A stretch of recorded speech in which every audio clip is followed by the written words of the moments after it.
Hello, here we are for section 11.2, which is all about properties of limits.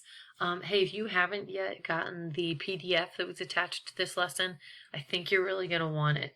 I think that's something you're going to want to print or even put on your Chromebook. You could write right on it because there's a lot of notation here that I don't think you want to have to copy down. So pause this and snag that if you didn't already. Otherwise, here we go. Hopefully you have joined or are joining me for the warm-up today. But our target for this new lesson says I can find limits and understand their properties. So our purpose for that, you're going to understand and explore these limits with the Zoom warm-up, with video lesson that you're watching now, and with online homework so that you will have the prior knowledge necessary to be successful in calculus. So getting ready for calculus with this content. Wanted to show you a couple of examples, and I think I'm going to have you do more with this in a lesson or two, but how limits are a real concept that actually happen in real life. So just a couple of quick examples here. This says in chemistry, say you're doing chemical engineering, the idea of pressure at a point is a limit concept because you have to get the average pressure over a shrinking region of space. So kind of interesting there where you're shrinking a diameter down to zero. So that's the idea of a limit. Something in ecology, so a sustainable population is a limit concept. Looking at a limit over all time, so that's an infinity. It says by placing an upper bound on a population. Another one here, thermodynamics. So properties holding at equilibrium is something that is a limit concept. So there again, you're talking about time going to infinity. So it's something that seems very algebraic as we're working through it, but it really exists in real life, which I think is good to see. All right, so in case you've been thinking this, contestants, find the limit of this equation. Calling somebody else fat won't make you any skinnier. Calling someone stupid doesn't make you any smarter. And ruining Regina George's life definitely didn't make me any happier. All you can do in life is try to solve the problem in front of you. The limit is -1. Oh, crap. I lost. That answer is incorrect. Now we are in a sudden death. If Miss Heron can answer this problem correctly, we have a winner. Limits. Why couldn't I remember anything about limits? Limits. That was the week Aaron got his haircut. Oh, God, he looks so cute. Okay, focus, Katie. What was on the board behind Aaron's head? If the limit never approaches anything, the limit does not exist. The limit does not exist! Our new state champions, the North Shore... all right, so every year that comes up. I see some people snickering as soon as we start limits, so if that was you, then I hope you're happy. So here we are for your notes handout. What we're going to do is roll through really a bunch of examples on evaluating a limit. We're going to go over some properties that seem, I think, pretty obvious as you go through them, and then we'll get to, towards the end, probably second video here, we'll get into actually using the properties and you'll see how we can evaluate limits. All right, so first one, this says here, the limit of a constant function. So for a constant function, where f of x is c, the limit of that function as x approaches a, so we're here, is the limit of the constant, which is the constant, where a can be any number. So regardless of whatever number x is approaching, the limit of a constant is that constant. And my goal for this is for it to actually make sense in your brain. So picture what that function is. You see a 4, but what that means is f of x is 4, or y is 4. So what do we know about that? We know y is 4 is a horizontal line, right? So think about as x goes to 7.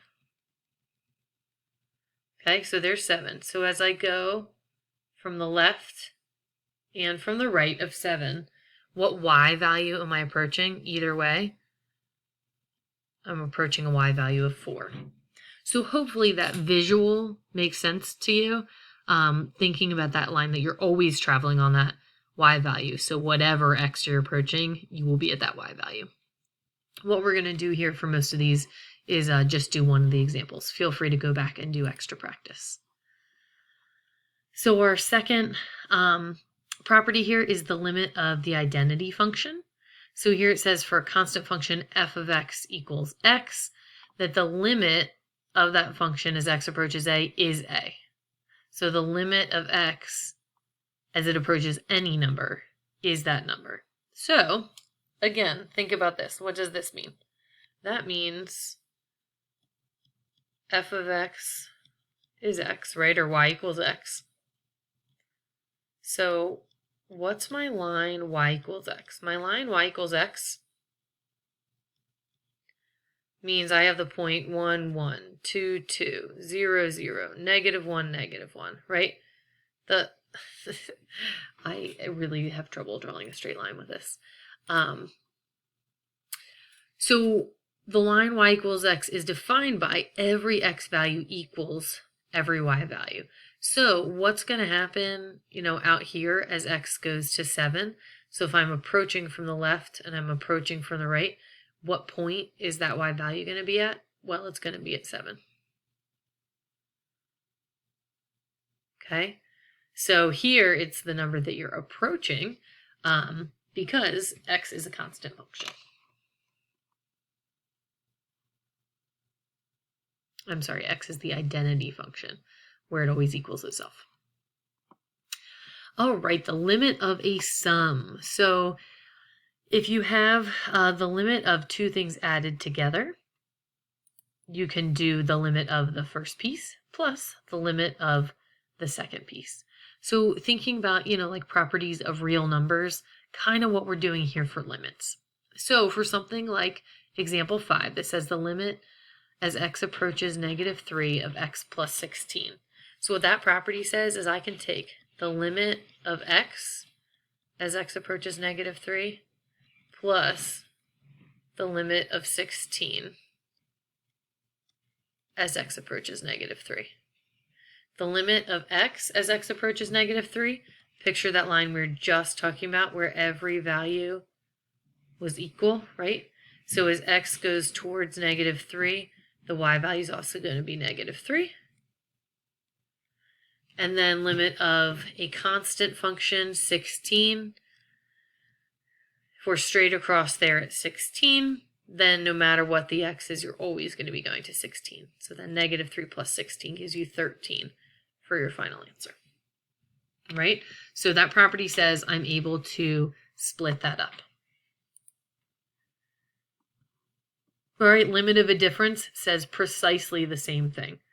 So if I have something that has more than one piece, that's a binomial, right? 2 pieces, then I can take the limit of 20 as x goes to 3, and I can take the limit of -x, or I could put a minus there, as x goes to 3. Okay? Limit of 20 as x goes to 3 is 20, because you're that horizontal line. The limit of -x as x goes to 3. We're actually that way now, right? So as x goes to 3, y is going to be at -3. Again, you could pull that negative out right there. And that gives us 17 as our final answer. Okay, so the idea that you can pull these into pieces. All right, limit of a product. This really says the same thing. So it's still true with a product that, excuse me, too many windows open. All right, with the limit of a product that I can pull it apart, that I can evaluate the pieces and take the limit of each piece. So for here, example 9, I have the limit of -5 as x approaches 3 times the limit of x as x approaches 3. limit of -5, a constant, is -5 times the limit of your identity here, x, is what number it's approaching, which is 3. You get -15. If you're starting to notice a pattern and thinking, wait, but there's a shorter way, it's true, there is. But we'll talk about that in a minute. Something like example 11 here. We can split this up, limit of 3x as x goes to -5 minus, we'll do it that way this time, the limit as x goes to -5 of 7. That was our difference property, right? And then I can split this up again. Limit of 3 as x goes to -5 times the limit of x as x goes to -5 minus the limit as x approaches -5 of 7. So what happens with my constant 3 is just a 3. What happens with my identity? It's the number it's going towards. What happens with my constant 7? It's a 7. So I get -15 minus 7, which is -22. All right, so you might at this point be thinking, okay, I get it. I really get it. So here you go. Maybe you were thinking this. If you were, I'm very proud of you. Limit of a monomial.